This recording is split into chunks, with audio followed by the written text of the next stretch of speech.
murni karena ini ajaran Islam. Oleh karena itu kita akan coba membahas sesuai dengan kemampuan tentunya dan kapasitas yang kami miliki. Tafadhal. Baik, Masya Allah, syukran Ustaz. Alhamdulillah, salatu wassalamu ala rasulillah. Mungkin kita langsung ke pertanyaan saja, tidak apa-apa Ustaz. Baiklah, pertanyaan pertama mungkin kita memulai dari polemik yang terjadi Ustaz. Dan untuk materi pertama ini mungkin tentu kita tidak membahas oknum-oknum ataupun siapapun oknum-oknum tertentu. Namun di sini kita ingin bertanya Ustaz. Jika seandainya Ustaz ada terbukti seseorang yang memiliki ilmu agama, kita mengetahuinya dan dia dikenal oleh masyarakat dengan kecakapan ilmunya, namun ia terjerumus dalam suatu dosa besar. Contohnya mungkin dosa besar yang dilakukan oleh kaum Nabi Lut.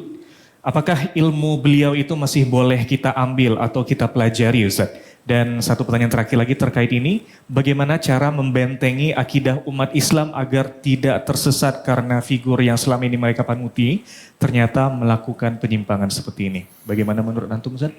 Ya, Allahul Musta'an. Allah tempat kita meminta pertolongan ya. Saya terus terang tidak tahu siapa yang dimaksud ini ya.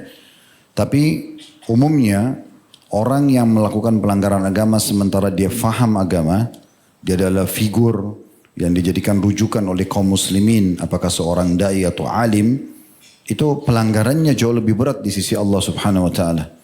Karena Allah kekalkan dalam surah Shaf, kabura maqtan 'indallahi an taqulu ma la taf'alun.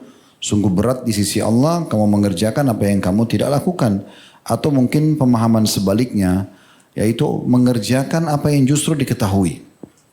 Jadi kalau ada tokoh agama justru berzina, justru homoseksual, justru lesbian kalau misalnya perempuan dari kalangan tokoh muslim, perempuan misalnya, atau pencurian, manipulasi data, dan segala macam hal, ini tentu lebih berat di sisi Allah Subhanahu wa taala. Karena dia faham hukum. Ya. Harusnya dia menjadi contoh bagi masyarakat untuk meninggalkan itu. Tapi subhanallah memang ada saja manusia yang terjerumus. Kita tahu dalam Al-Quran digambarkan ada bahkan orang yang pernah ditunjuk sebagai nabi oleh Allah SWT lalu dia menyimpang. Ya. Juga ada di kalangan orang-orang yang hidup di masa Nabi Muhammad SAW. Mereka beriman lalu mereka murtad. Pernah dengar nama Ar-Rajjal bin Unfuwah. Ya. Ini pernah kita sampaikan kisahnya. Saya tiba-tiba terlintas sekarang kisah ini karena memang berhubungan sekali dengan apa yang dibahas. Gitu. Ar-Rajjal ibn Unfuwah ini dikenal dengan Ibnu Unfuwah.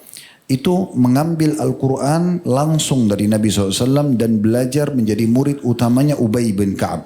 Ubay ini sahabat Nabi yang memang Nabi bilang siapa yang mau belajar Quran ambil dari Ubay. Dan kata Nabi SAW kepada Ubay, hai Ubay, sesungguhnya Allah Azza wa Jalla memerintahkan aku untuk membaca Al-Quran kepadamu.